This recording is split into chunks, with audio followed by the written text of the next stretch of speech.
Z vidika avtomobilskih proizvajalcev postajamo kupci čedalje bolj zahtevni. Sploh v času krize želimo za svoj denar dobiti največ.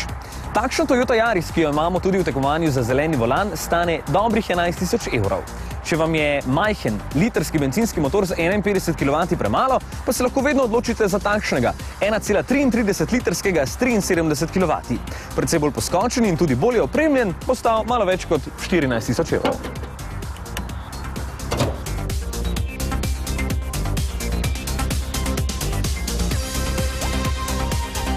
Pri Toyoti kupce res postavljajo na prvo mesto. Pri oblikovanju nove, že tretje generacije Yarisa so poslušali prav njihovo mnenje in Yarisa naredili tako, da jim je bolj všeč. In morda so ravno tu naredili napako, ker nekdanji kupci sedaj pravijo, da ni več tistega čara, kot ga je imela prejšnja. Ja, koga pa naj potem poslušajo? Avtomobil je čisto simpatičen, oblikovno sicer precej bolj oglat kot prej, ampak z nekaterimi prav predrznimi linijami.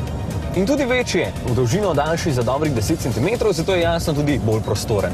In spet, ker so kupci tako želeli, so merilnike prestavili sem pred voznika, čeprav so bili meni in še marsikomu všeč tudi tam na sredini. Armaturna plošča je v primerjavi s preteklo generacijo čisto drugačna in veliko bolj pregledna, saj je namesto navpičnega stolpca zdaj vse postavljeno višje in je bolj dostopno vozniku. Odlagalnih površin je manj, vendar jih je še vedno kar 12 na dosegu roke. Vseeno bi lahko poslušali še kakšno mnenje in prestavili potovalni računalnik na kakšno bolj prijazno mesto, ker je spreminjati vrednosti med vožnjo lahko precej nevarno.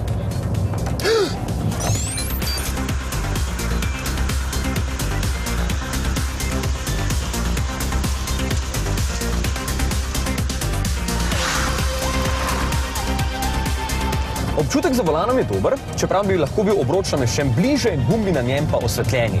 Škoda, da zadnja klop ni več pomična, ampak so jo kupci baje tako ali tako zelo redko uporabljali, zato je tu naj ne bi preveč pogrešali. Zaradi večjih mer so uspeli prtljažnik povečati tudi za 14 litrov na 286 litrov, zaradi česar boste vanj spravili kar nekaj vrečk več. Fino je tudi to, da lahko imaš poleg kamere za parkiranje zadaj tudi senzorje. Testnega Yarisa poganja že znan 1,33 litrski bencinski motor s 4 vali, ki zagotavlja 73 kW. Potem bodo kupci najbolj posegali, saj se dobro obnese tako v mestu kot tudi na avtocesti. Pri 130 km/h v 6. prestavi se vrti malo na 3000 vrtljaj, zaradi česar ni preveč glasen. Poraba na testu pa je bila slabih 7 litrov. Težko verjamem, da bo nova generacija Yarisa prav tako uspešna kot prejšnja, ker je na videz premalo posebna in to je tisto, kar v tem razredu prav med ženskami najbolj šteje. Škoda, ker je super avtomobil, ne najbolj poceni, zato pa kakovosten in zanesljiv.